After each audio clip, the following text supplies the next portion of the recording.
Los seres vivos cumplen tres funciones vitales. Función de nutrición. Los seres vivos obtienen la materia y la energía necesaria para sostener la vida a través de esta función. La nutrición requiere la ingesta de alimentos y oxígeno. Función de interacción. Los seres vivos se relacionan con su entorno a través de esta función. Función de reproducción. Los seres vivos producen descendencia. Esto asegura la continuación de las especies en el ecosistema. ¿Qué función cumple la reproducción en los seres vivos? La reproducción a menudo se considera únicamente en términos de la producción de descendencia en animales y plantas. Sin embargo, la reproducción abarca organismos unicelulares como bacterias, algas y levaduras. Los organismos vivos utilizan la reproducción en un esfuerzo por transmitir sus genes a las generaciones futuras. De lo contrario, su generación llegaría a su fin. Los conceptos de selección natural operan en la reproducción.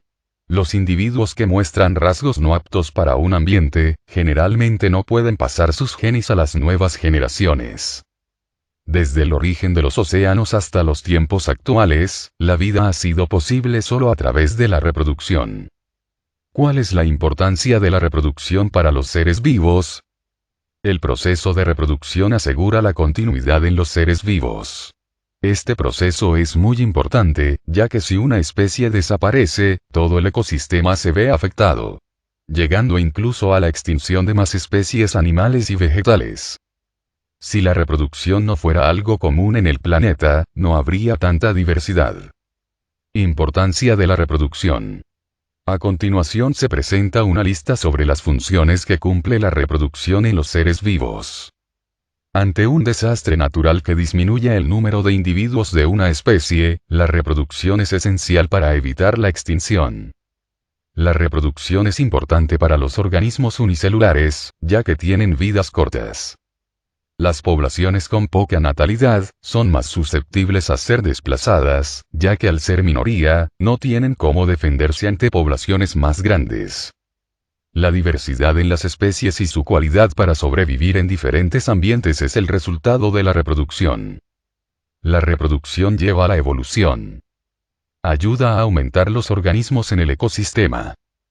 Todas las formas de vida eventualmente mueren, y las especies dependen de la reproducción para seguir existiendo. Es un proceso esencial para la continuación de los seres vivos. Sin un mecanismo de reproducción, la vida llegaría a su fin. ¿Cuáles son las características de la reproducción de los seres vivos? Reproducción sexual y asexual.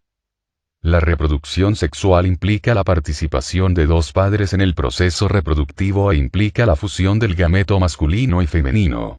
Mientras que en la reproducción asexual, la descendencia es producida por un solo progenitor, sin la fecundación de los gametos. Pueden o no ser genéticamente idénticos. Por ejemplo, en el caso de la reproducción asexual, la descendencia producida es genética y morfológicamente similar a la del progenitor y se conoce como clon, mientras que en la reproducción sexual las crías son similares pero no idénticas en términos de constitución genética. Durante la reproducción sexual se crea variación genética. Organismos unicelulares y pluricelulares. La reproducción se lleva a cabo tanto en organismos unicelulares como en organismos multicelulares. Por ejemplo, en organismos unicelulares como la ameba, la reproducción se realiza por fisión binaria. Mediante este método, se producen células hijas genéticamente idénticas, clones. En los organismos multicelulares como los humanos, los gametos masculinos y femeninos se fusionan para formar una descendencia similar a sus padres. Reproducción en las plantas. Las plantas son organismos y exhiben características similares a cualquier ser vivo. La reproducción en las plantas les permite producir regularmente nuevas plantas. Una mirada de cerca nos ayuda a entender las diferentes formas de reproducción de las plantas que pueden ser clasificadas en sexual y asexual. La reproducción asexual no involucra la unión de células. Partes de la planta se desprenden para dar lugar a nuevos descendientes. Mientras que en la reproducción sexual, implica la unión de células germinales especiales, la ósfera y el polen, que poseen variabilidad genética debido a la meiosis. Conclusión. La reproducción asexual, en la que un individuo se reproduce por sí mismo, es el tipo de reproducción más común en el mundo. Las bacterias y otras formas de vida unicelulares simplemente se dividen en dos. La velocidad a la que las bacterias pueden reproducirse es alta, y solo están limitadas por las fuentes de energía y el espacio disponible. Los virus no pueden reproducirse por sí mismos, lo cual es parte de la razón por la que muchos científicos no los consideran vivos.